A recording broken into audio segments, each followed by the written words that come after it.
Sana po, Papa Jesus, pagalingin niyo na ako. Iyan ang paurutrong pigpapangadyi kan 8 anyos sa si Lyra Mestiola na sa amay na edad nakikipaglaban sa helang na acute lymphoblastic leukemia. 10 bulan na ang nakaagi kan tamaan siya kanasabing helang. Sa ibong kaini, dai mahilingan si Lyra nin kamundoan. Positibo siya na mararahay siya sa saiyang kamatean. Istorya kan ina ni Lyra na si Romalyn. Marso ka nakalihis na taon kan mag-uli-hali sa eskwelahan si Lyra, nanluluya asin haros daina makalakaw. Gikan sa Donsol District Hospital, ipigbalyo sa Bicol Regional Hospital and Medical Center o BRHMC si Lyra asin dumana na diskubri ang sa iyang kamatean. Hihirapan na po yung anak ko. Hindi po namin alam kung saan namin siya dadalhin. Hanggang sa nakaabot po kami ng...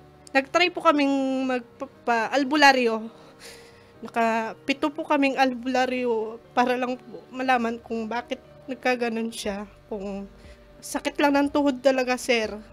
Ang umpisa kung ano niya sakit. Sa paglalabada, paghahabal-habal asin kun minsan pagdakop ning kasag, pigkuko akan mag-agom na Romalyn asin Ryan ang gasto sa pagpapabulong kay Lyra. 2 beses kada bulan nang pigdadara sa BRHMC si Lyra para ipasairarom sa chemotherapy asin bone marrow treatment. Aminado ang mag-agom na labi kasakit ang sa indang pig-aagihan. Alagad para masugpunan ang buhay ni Lyra, gigibuhon daninda ang gabos nindang makakaya.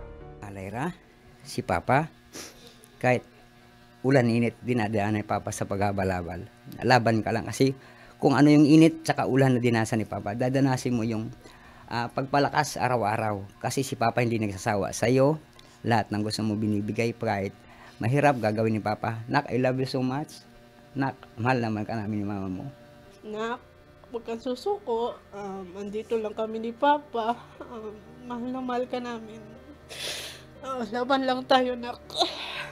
Ang sakripisyo kan mag-agom, bako unang luwas sa kaaraman ni Lyra, kaya ang paglaban kan sa iyang mga magurang, ngani siya mabuhay. An sa iyang mga inspirasyon, ngani lumaban sa iyang kamatean. Sana po matulungan niyo po ako sa pagbili ng mga gamot ko. Sana po mapanood niyo po ito.